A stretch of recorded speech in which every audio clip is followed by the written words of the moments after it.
We sent them to fight our war. Now their families are trapped, and we are to blame. Hi, I'm Nate Charles, and welcome back to the Rule of Law Brief. When the United States went to war in Afghanistan, we didn't fight alone. We built a partner force.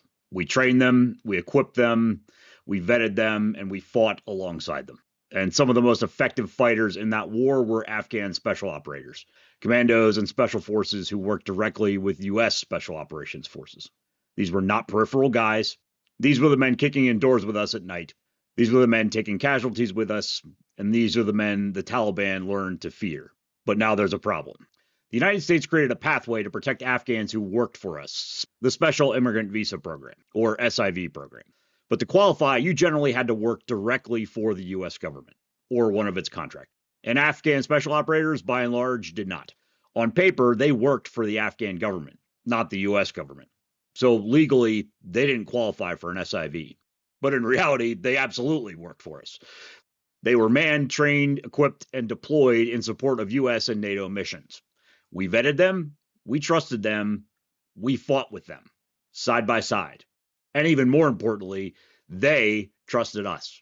That's not indirect support. That is partnership in war. And now we are telling those same men, you didn't technically work for us, so you don't qualify for our help. That's not just a legal distinction. That is a moral dodge, because the Taliban doesn't care about those technicalities.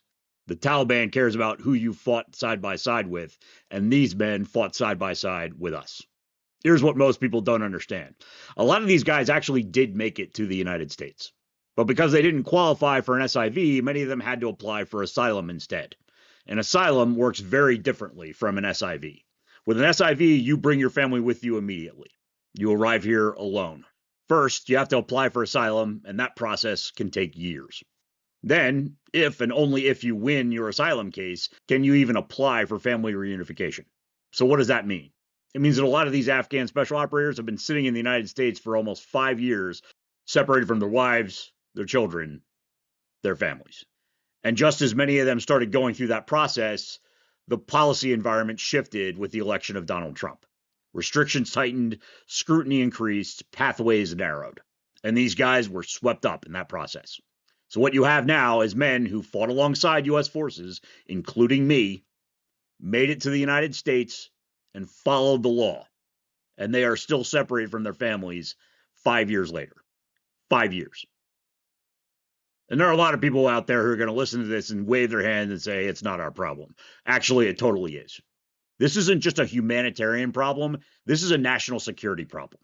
Because the next time U.S. Special Operations Forces deploy, whether it's to Africa, Iran, somewhere else in the Middle East, or somewhere we're not even talking about yet, we're going to do what we always do.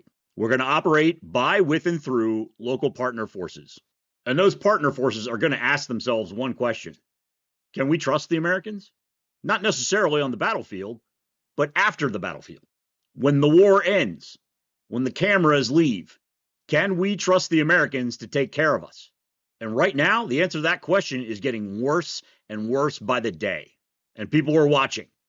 Future partners are watching. Adversaries are watching. And the message that we are sending right now is this. We will fight for you when we need you, but when it's over, you're on your own. And that is one of the many ways in which Trump's policies are degrading our ability to build alliances before the next conflict even starts. Now, let me put this into terms that Trump and his allies can maybe understand. You think the entire world is transactional? If you think every policy decision boils down to what you think you could get out of it, ask yourself this. How do you make a deal with somebody who knows they can't rely on you? How do you get a loan when your credit is garbage? We need to fix this. Not eventually, now.